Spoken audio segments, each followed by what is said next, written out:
We divide 963 by 5 in a long division method.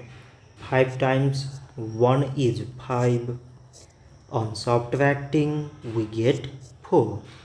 So now we put down this 6 and it is 46. 5 times 9 is 45.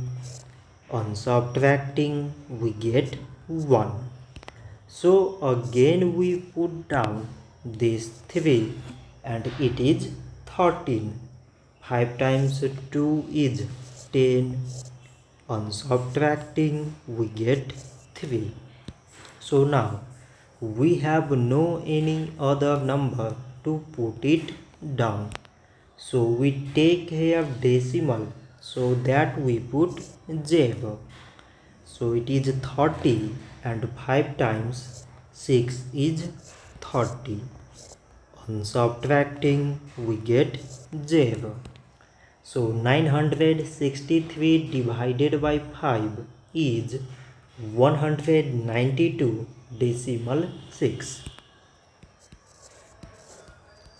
So this much for today and thanks for watching.